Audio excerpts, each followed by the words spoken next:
regarding Hinduism compared to that is Islam.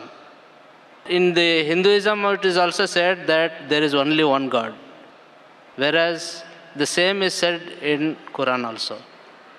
Is it good to go with Islam or with Hinduism? MashaAllah. It's a very good question. Brother says that he's a Hindu. He knows the Hindu scripture says there's one God. Even Islam says there's one God. Is it better to follow Islam or is it better to follow Hinduism? The reply is given in Surah Imran chapter 3 verse 64, where Almighty God says, Ta'alaw ila kalimatin sawa'im bayna bainakum. Come to common terms as between us and you. So let us agree to follow what is common. The first is Allah na'budu illallah, that we worship none but Allah. Now, I'm giving you an answer that will satisfy both the Hindu and the Muslim. The first you have to do is better follow what is common. What is different, we'll discuss tomorrow. So when you're following what is common in the Quran and the Hindu scriptures, neither the Hindu will feel offended, neither the Muslim will feel offended. The problem is, neither do the Hindus know, neither do the Muslims know very well what is common in both the scriptures. First thing, most important is Allah na'budu illallah, that we worship none but one God. That you already know. You already agree that there's one God? Alhamdulillah. Let's go to the other point. The other point that is common is that Prophet Muhammad, peace be upon him, is the messenger of God.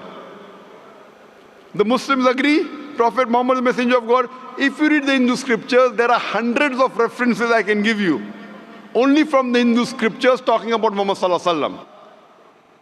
I can give a talk, time does not permit me to give a long talk of a couple of hours, but if you read the Hindu scriptures, it's mentioned Bhavishya Purana, Parva 3, Khanda 3, Adhyay 3, Shlokas 5 to 8 about the coming of Muhammad sallallahu alaihi wasallam. It's mentioned Bhavishya Purana, Parva 3, Khanda 3, Adhyay 3, Shlokas 10 to 27 about Muhammad sallallahu alaihi wasallam. It's mentioned Bhavishya Purana, Parva 3, Khanda 1, Adhyay 3, Shlokas 21 to 23 about Muhammad sallallahu alaihi wasallam.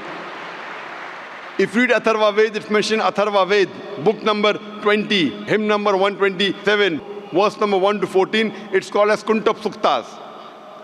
Atharva Ved, book number 20, hymn number 127, verse number 1 to 14. It talks about Muhammad sallallahu alaihi wasallam. It's mentioned Atharva Ved, book number 20, hymn number 21, verse number 6 about Muhammad sallallahu alaihi wasallam. Atharva Ved, book number 20, hymn number 21, verse number 7 of Muhammad sallallahu alaihi wasallam.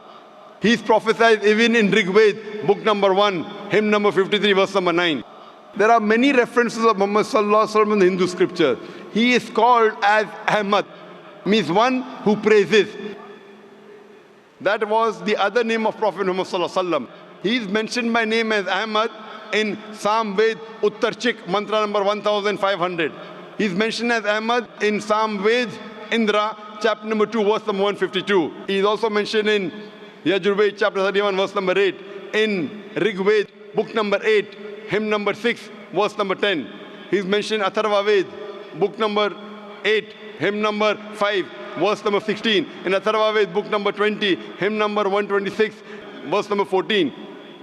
He is mentioned by name as Narashansa. Narashansa in Sanskrit means Nar, means man.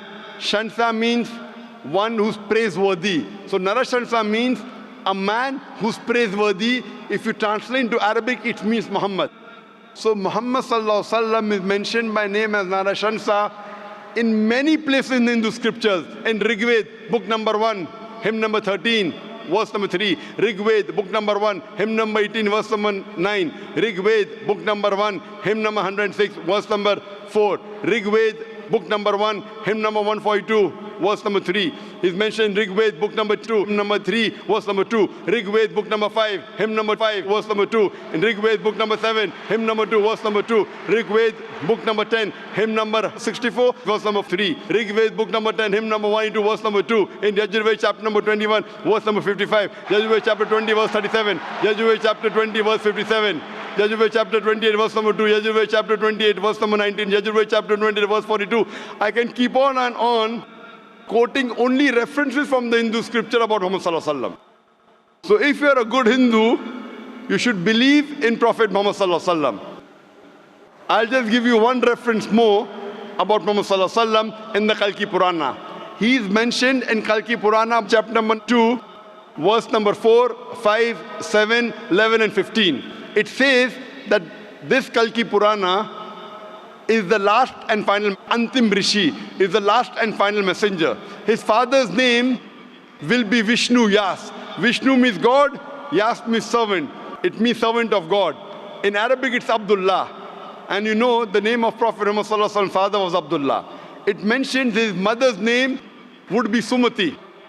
Sumati in Sanskrit means peace, serenity. In Arabic it's Amina, and that was the name of the mother of Prophet Muhammad Sallallahu Alaihi Wasallam. It says he'll be born in the city of peace, referring to Makkah. He'll be born in the family of the priest of that city. We know Muhammad Sallallahu Alaihi Wasallam was born in the family of Quraysh. He will be a universal Antim Rishi. He'll be universal, as the Quran says in Surah Anbiya chapter 21 verse number 107. وَمَا أَرْسَلْنَاكَ إِلَّا رَحْمَةً لِلْعَالَمِينَ. That we have sent thee not but as a mercy to the whole of humanity, to all the worlds, to all the creatures. It prophesies that he will get the revelation in a mountain. We know he got the revelation in Jabal Nur, in Gara Hira. It says he will migrate northwards and come back. Muhammad Sallallahu Alaihi Wasallam migrated from Makkah to Medina northwards and came back. It further says that he will have 4 companions, talking about the first Khulfa Rashidin. Hazrat Abu Bakr, Hazrat Umar, Hazrat Usman, Hazrat Ali, may Allah be pleased with them all. So all these prophecies mentioned in the Hindu scriptures point to no one but the last and final messenger, Prophet Muhammad Sallallahu Alaihi Wasallam. So if you are a good Hindu, besides believing in one God, you also have to believe in the last and final messenger, Prophet Muhammad, peace be upon him. It's mentioned in both the scriptures that you should not have alcohol. Quran says in Surah Ma'idah chapter 5 verse number 90 not to have alcohol. It's mentioned in Manusmriti chapter number 9 verse number 235. You should not have alcohol. Manusmriti chapter number 9 verse number 238. You should not have alcohol. Manusmriti chapter number 11 verse number 55. Manusmriti chapter number 11 verse number 94. You should not have alcohol. So if you're a Hindu or a Muslim, you should not have alcohol. Both the scriptures say that you should not gamble. Surah Ma'idah chapter 5 verse number 19, the Quran says that. Manusmriti chapter number 9 verse number 221 to 228 says you should not gamble. If you read the Rig Veda, book number 10, hymn number 34, verse number 3 to 13 says you should not gamble. So if you are a good Hindu, you should at least follow what is common. And the basic thing in both these scriptures that there is one God, he has got no image, he has got no idol, and Prophet Muhammad is the messenger of this Almighty God, the last and final messenger. So I would tell you, initially follow both. And after that your scripture says that follow the last and final messenger. That means you follow the hadith of the messenger Prophet Muhammad Sallallahu Alaihi Wasallam and the last and final revelation which was given to him. So brother, do you believe that there is one God? Yes, sir. Do you 100%. believe? 100%. Do you believe Prophet Muhammad is the messenger of God? Yes, sure. 100%. 101%. MashaAllah. So these two things, brother, are sufficient for you to enter the fold of Islam. To enter the fold of Islam. And after that, you have to read the message and the guidance of this messenger and what was revealed to this messenger, that is the Quran and the Sahih Hadith. Sir, I have another one small doubt. May I question? Brother, but do you believe there is one God? Do you believe Muhammad Sallallahu Alaihi Wasallam, messenger of God? Yes, sir. These two are sufficient for you to enter the school of Islam. Sure. Doubts will always be there. Okay then, thank you. No, but I'm asking the question, do you believe in these two things? Yes. Do you have some doubt that before that you want to Yes, ask? Okay, brother. I do want to ask one more question. Okay, ask one more question, brother. Yeah. In Islam, it is stated that there is no idol worship, okay? That is number one.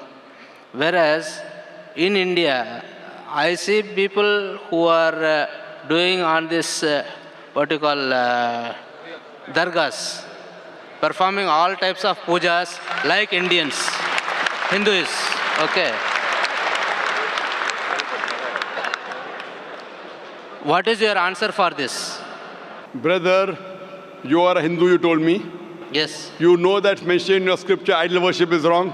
Yes. Yes. Yet in India, I know millions of Hindus who do idol worship. Yes. That means they are not following the scripture. similarly agree with you, there are many Muslims in India who are not following Quran and Hadith.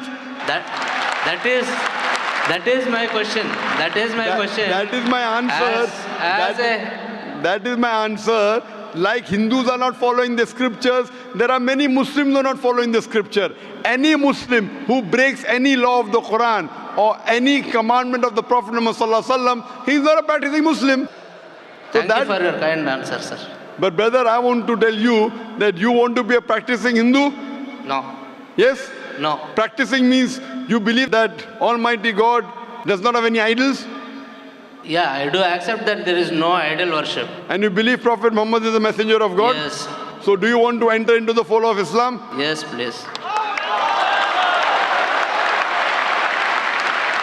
Brother, is anyone forcing you to accept Islam? Is anyone forcing you to accept Islam? Nothing, sir. I have come on my own. MashaAllah. So doing out of a free will? 101%. MashaAllah.